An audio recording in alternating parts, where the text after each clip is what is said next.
Good morning. David Hanson, Superintendent, Dawson-Boyd Schools. Just wanted to go through some of the schedule for the next couple of weeks. If you look at the presentation there, starting next week, the 12th of October, we only have school for elementary on Monday the 12th, and then Monday and Tuesday, October 12 and 13, will be in-person learning for 7th through 12th grades. Also, just a reminder that parent-teacher conferences will be next week, Monday evening. Also all day long for the elementary, and then also in the evening for the 7th through 12th grade. Now, these parent-teacher conferences are going to be virtual. The classroom teacher should be in contact with you as far as scheduling those.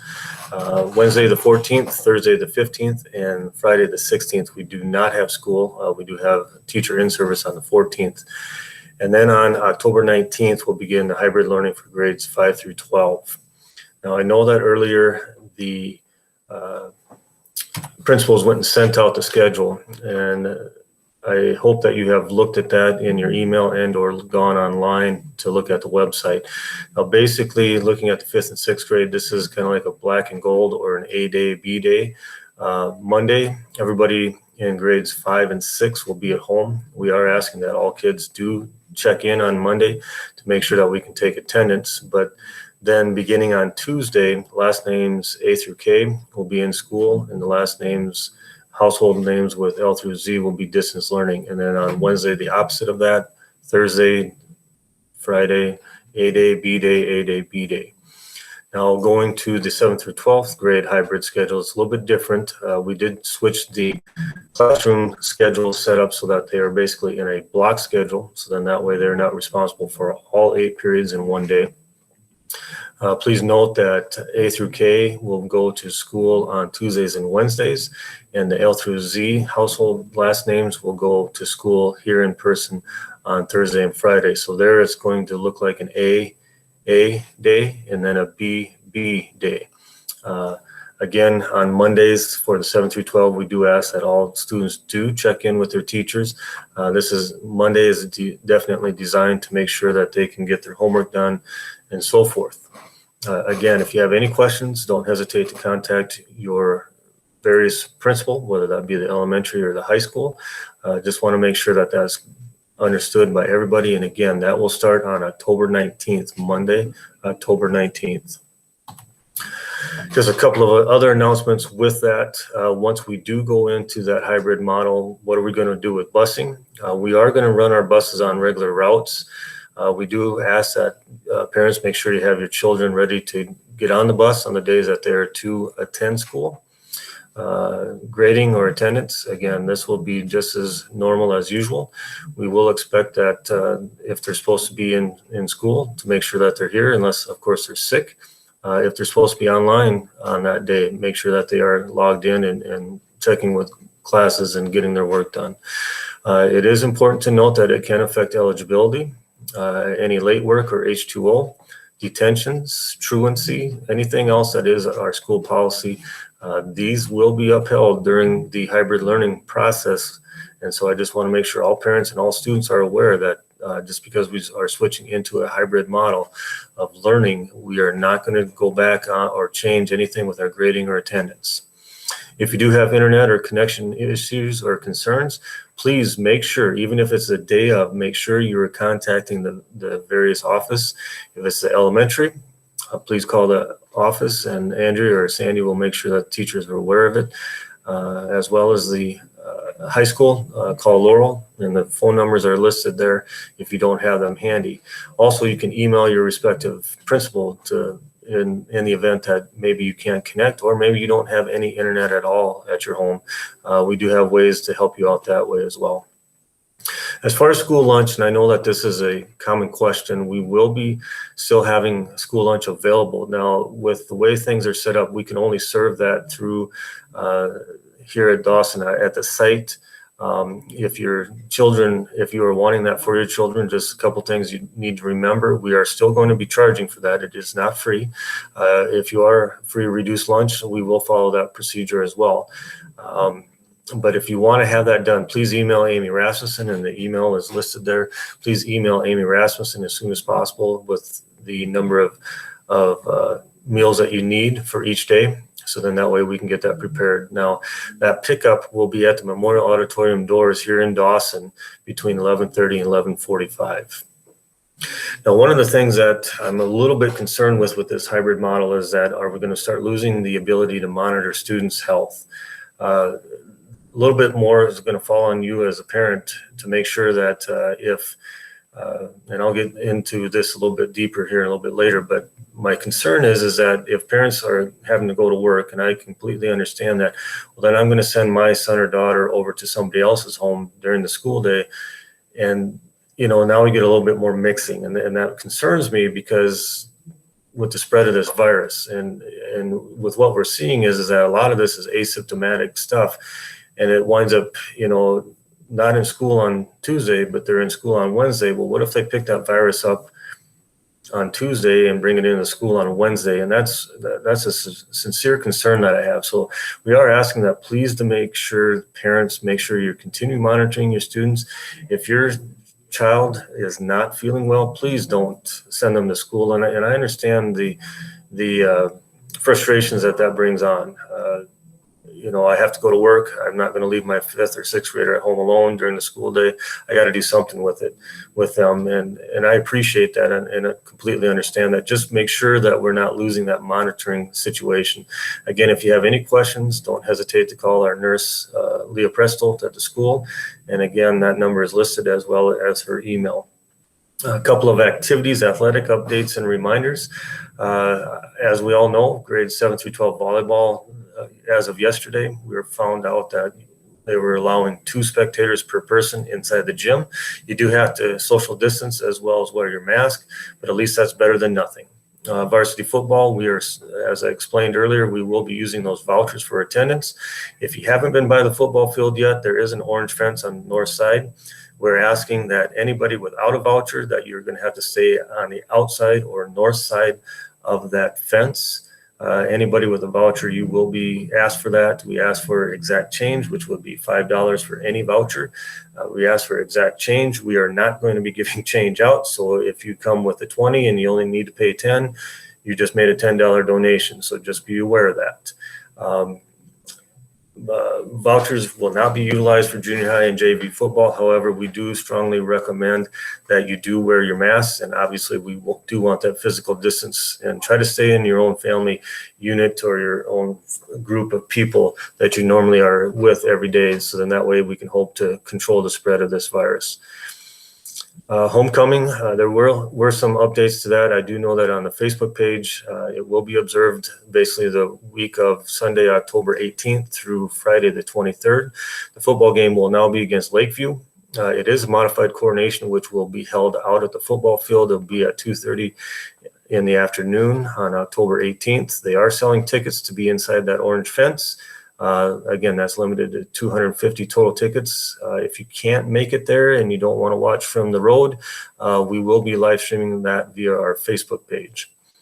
I have had a couple of questions from people asking about winter sports. As of right now, the only thing that we do know is that only 70% of the schedule will be allowed. So if we had 10 games originally scheduled, we're only going to be allowed to have 7 contests.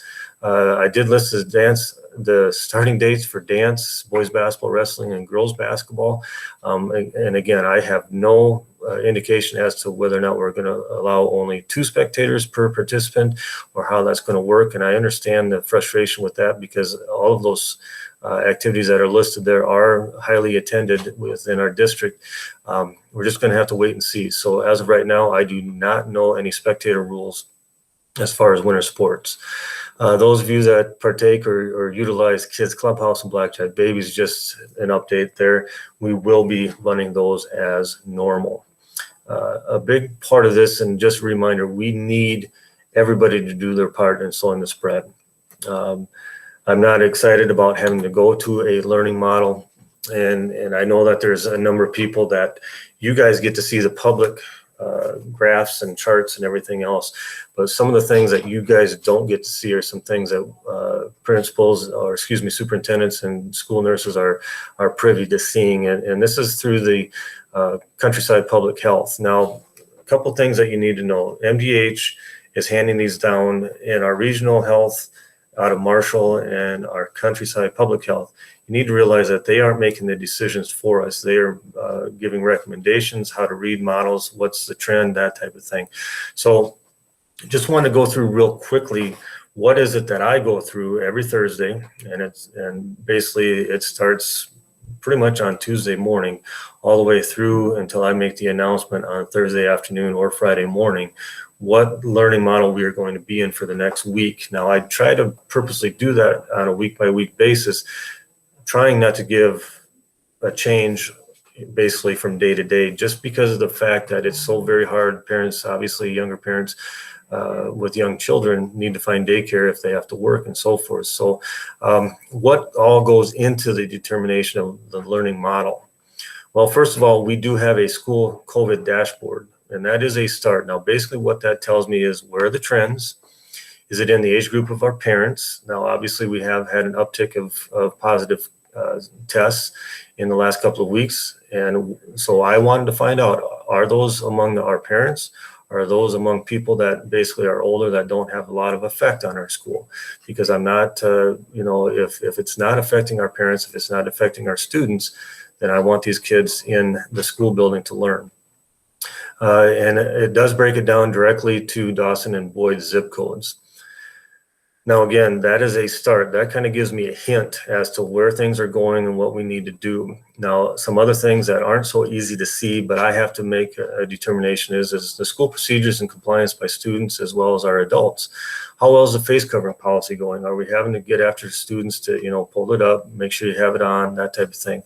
So far, a huge compliment to our students because they are following that compliance with the face covering very, very well. So that's a positive there. Another thing that I have to look at is where is our supplies at, our PPE, personal protective stuff, our barriers, our cleaning process, how is that all holding up and everything else? Now, I'm mentioning this because the GEARS, ESSER, and Corona Relief Funds, all of these federal dollars funnel through the state of Minnesota that basically are given to us. Since March, I have spent a little over $305,000. So I have to believe that with everything that we have put in place here, the barriers, the soap, the hand sanitizer, the face coverings, everything else that we've got going on inside this building, I have to believe that this is probably the most safest place for our people, both employees and students, during the school day. I have to believe that, because if I don't believe that, then a couple of questions comes into my mind is why would I have spent $305,000 to this point if I didn't want to make it safe? I truly believe in being inside this building is much more safer than our kids running around outside during the school day, maybe moving from home to home, maybe moving from friend to friend, that type of interaction. I strongly believe that that has to be taking place a lot more safely inside the school building. Another thing, a consideration that I do take into play, and a lot of it is from last spring. We learned a lot from last spring. We learned what students do best with distance learning. We learned what doesn't work with distance learning, and is distance learning a very good, viable learning option for pre-K through 12 students. And so, I do have to look at that and determine, is what model we're in, is that going to be the best learning model that we have? And I have to balance that out with, as I put down on the bottom there, with the safety of everybody inside the building. Working parents. Now, this is one that's a little bit more difficult. This is a lesson that I learned last spring, obviously being new here. It took me a little bit to learn it, but basically Dawson and Boyd parents, you guys are working. I'm fully aware of that. And so if I send students home either in a hybrid or a distance learning model, I am fully aware that parents may or may not be able to go to work. And if I do that, am I creating a financial hardship for you? Am I having to make you make decisions on, do I pay rent or do I put food on the table? Do I buy gas so I can get to work, or do I buy food? Those types of things. I'm fully aware of that. And so I'm understanding of how this all works and how we put that all together. And it was a quick study, and I won't deny it. There were some learning processes, very quick learning processes from last spring. And so that's one of the things that I also look at. Another thing that I'm looking at is are the students actually going to be staying home if we go to a hybrid model or a distance learning model? And again, I touched on this earlier, because if students aren't staying home and they're going to study groups at this house or that house or this house, or or this house or that house because they need somebody to watch them during the school day, am I kind of defeating the purpose of slowing the spread of this virus? And that's a huge thing to me. And I understand, because I get it. The numbers here have definitely increased in the last couple of weeks. And oh my gosh, how can we be in an in-person learning model when the numbers have increased as much as they have? And it's like, well, the one thing that I know that I can control is when those students are inside this building during the school day, that's 7 or 8 hours out of a day, that they're here and we know where they're at, and they're not going from home to home, from student to student. That interaction isn't taking place other than inside the school. And like I said earlier, spending $305,000 to this point, I have to believe that what we were doing inside these walls is one of the most safest places in town for these kids to be, if that interaction needs to take place and is going to be taking place. And so with that is also with the monitoring. With students here only 2 days a week, as we move into this hybrid learning model, grades 5 through 12, they're only going to be here 2 days a week.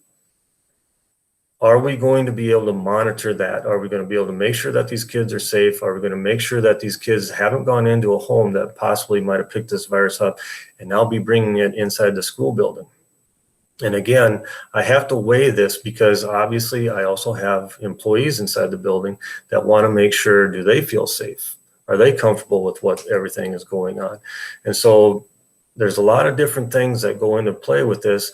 And the bottom line of it is, when I look at these decisions, is the last one. When I combine all of this, what is the most safe for our employees, for our students, and making sure that I am not creating something out in the public or inside this building. So again, I appreciate all the questions. I've had a couple of them last week. Definitely all of them are valid. I don't have an issue answering them. I hope by going through this determination of learning model process, I hope that that helps explain to everybody what is going on. I'm not going to say that it's a perfect science. I'm not going to guarantee you that everything is working the way it is. Another fear of mine is that I am fully aware that every district around us that has gone into a hybrid learning model, none of them have come out of it, and they've either stayed in it, or in a couple of instances, they have gone to a full distance learning process. Now, if we go into full distance learning, we have to cancel every activity, both school related as well as any outside organization that is renting the school building for their events or for their practices. So again, I'm trying to be very careful with what I'm doing here. Obviously, education is the most important, but I also know the educational experience includes those activities, as well as I'm fully aware that in our district, the school building, the community center, the larger meeting areas and stuff like that, we are a major contributor to making sure that these groups can do what they do. So again, I don't hesitate to give me any questions or anything else like that. I hope by going through this that it allows some of you to understand what it is that I'm doing and why I'm going through that. Even though the numbers say that we should have been in a hybrid learning model probably our second or third week of school. Why did I stay in person? Why am I looking at just a possibility of just the week of October 19th to stay in hybrid? Hopefully we can come out of it. Again, those are all things that definitely are being considered. But going back to the schedule that we have there, October 12th, next week, Monday, grade pre-K through 12 will be in person. We will start with elementary and grades 7 through 12 parent-teacher conferences from 3:30 to 7:30. These will be virtual, and again, the classroom teachers will be in contact. But then October 13th, pre-K through 6 do not have school, but we will have a makeup day due to that water pipe breaking on us for grades 7 through 12. Elementary parent-teacher conferences will then be during the day, and grades 7 through 12 will be in the evening. Again, these parent-teacher conferences will be virtual. and the classroom teacher should be in contact. So as of right now, October 19th, we will begin our hybrid learning for grades 5 through 12. Again, if you have any questions don't hesitate to call or email. I will answer them to the best of my ability, and we will go from there. Again, if you have any questions about parent-teacher conferences or the learning model as far as the days in and days out and that type of thing, do not hesitate to be in contact with your building principal. I hope this helps explain some things. I hope you have a great day and a great weekend. Thank you.